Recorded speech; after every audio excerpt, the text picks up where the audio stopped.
يا أيها الذين آمنوا لا تتخذوا عدوي وعدوكم أولياء تلقون إليهم بالمودة وقد كفروا بما جاءكم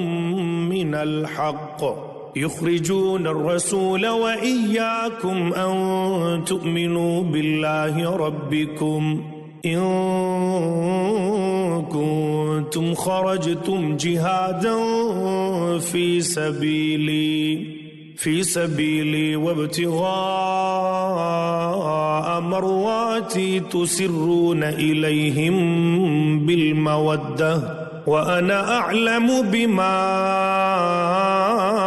أخفيتم وما أعلنتم ومن يفعله منكم فقد ضل سواء السبيل